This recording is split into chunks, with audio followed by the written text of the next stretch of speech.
Não, eu não vejo nenhum problema. Não existe, não existe uma obrigatoriedade. Ainda semana passada eu falei aqui em outro vídeo sobre família. Existe família de duas pessoas, né? Do casal. Filhos é para quem quer.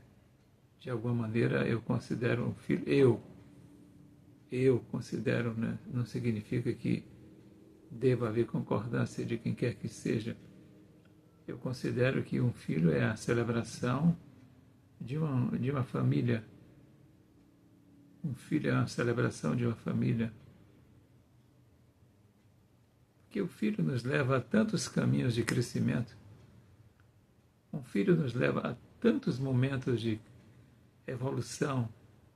Não sei se por conta do exercício que a gente tem que fazer para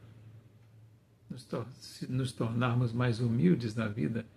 Não sei se pelo fato de termos que ser cuidadosos e muito responsáveis com os filhos de Deus, né?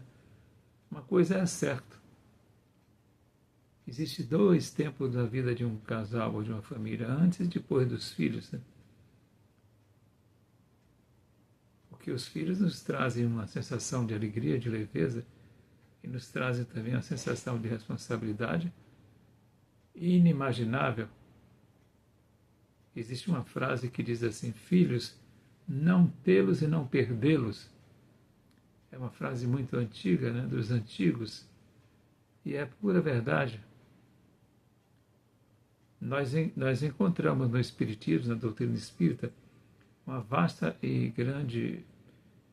explicação e de consolo para essas perdas de filhos, né? No entanto, cada um tem uma maneira de reagir diferente do outro. E é importante que se diga que todo santo dia estão desencarnando, estão indo a óbito crianças. E essas crianças têm um pai e uma mãe. Essas crianças fazem parte de uma família. Então eu lhe pergunto qual é a diferença entre eu, você e essas famílias, essas demais famílias. Tem um fato curioso na vida de Chico Xavier, que vocês talvez não conheçam, eu vou contar agora. Chico, uma vez, a irmã dele foi internada com problemas de transtornos mentais. Foi internada no sanatório. E ele estava muito angustiado, muito aflito. E ele conversava muito com Emmanuel, seu mentor espiritual. E ele, conversando com Emmanuel, ele disse assim: meu irmão, me ajude, por favor, me ajude. E Emmanuel disse: o que é, Chico? Você está tão angustiado. E ele disse: minha irmã, ela está internada e os seus filhos estão sem ter o cuidado da mãe. É difícil viver assim, tal, tal. E aí Emmanuel olha para Chico e diz: você é muito egoísta, sabia? Chico tomou um susto, né? Emmanuel disse: Chico, você é muito do egoísta. Quantas mães estão internadas naquele sanatório e você nunca ficou angustiado assim, nem agoniado? Mas agora, porque é sua irmã, você está nessa agonia toda?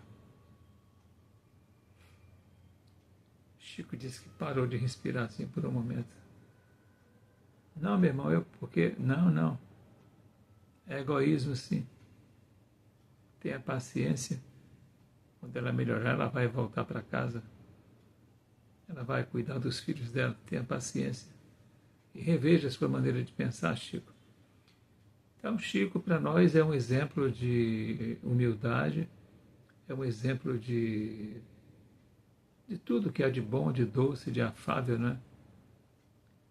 No entanto, ele teve uma felicidade de ter um mentor que lhe dizia verdades duras na tampa e não lhe poupava. Há quem diga, os estudiosos, que não fosse Emmanuel, talvez Chico não tivesse conseguido elaborar tanta coisa boa como ele elaborou durante a última existência. Eu, particularmente, não o conheci, mas conheço algumas das suas 500 obras de psicografias e conheço algumas outras obras através de palestras que são comentadas sobre Chico Xavier, que é um exemplo que nós todos deveríamos seguir. Mas você veja que mesmo Chico levava muitas reprimendas, né? Então a espiritualidade ela é muito dura para os nossos padrões. Eu tenho alguns amigos espirituais que eles não me pegam fácil, eles não me pegam com muita facilidade, né? Quando pega, pega pesado. E eu lhes confesso que não saberia hoje viver sem a companhia deles na minha vida, porque eles nos ensinam muita coisa. Nós temos uma ideia muito romantizada da espiritualidade. A espiritualidade é casa que filho chora e pai não vê. Essa era uma frase que era dita pelo meu velho e querido pai.